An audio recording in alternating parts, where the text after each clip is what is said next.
መኪና ይሰማሻል? መኪና እየመጣ ነው። ወንድም አቁምልኝ እባክህ! ወይኔ አንተ ቀልባቢስ ሹፌር ቀውስ! ፈጣሪ ስራህን ይስጥ! ሰይጣን ገደል ግባ! ገደል ያስገባ! እንደዚህ አጨማልቅ! አፈር ብላ! አሁን ምንድን ነው የምናደርገው?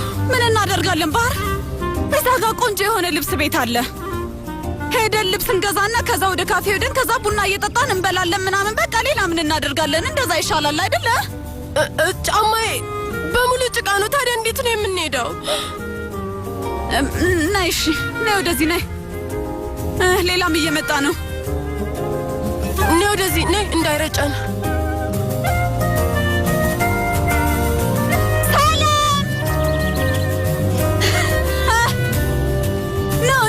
እዚህ ጋር ቁሙ።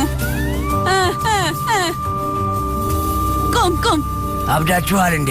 ምንድነው? በጣም ቆሻችኋል። የፈረስ ቆሻሻ ረግጣችሁ ነው እንዴ? የምን ፈረስ ነው እንዴ? ፈጣሪ ሆይ እኛ ይኸውላችሁ፣ የኔ ውድ አባቴ፣ የኔ ጌታዬ፣ የኔ አጎት ባለ ሀብት የምትመስለው ጌታዬ፣ ልብህ እንደ ሕፃን ንጹሕ የሆነው የኔ አባትና እንደ ጥጥ ስስ የሆንሽው አክስቴ፣ ፊትሽ እንደ ብርቱካን የሚያበራው እህቴ፣ ገነት ነው የምትሸቱት። በጣም ደስ ትላላችሁ። እባካችሁ ሁለታችንም ወደ ከተማ ልትወስዱን ትችላላችሁ? እባካችሁ። የከተማ ልጆች ናቸው አይደል? ኑ እንሂድ። ስልክ ካላችሁ ልትሰጡን ትችላላችሁ? ወይ አዝናለሁ፣ ስልክ እንኳን የለንም የኔ ልጅ።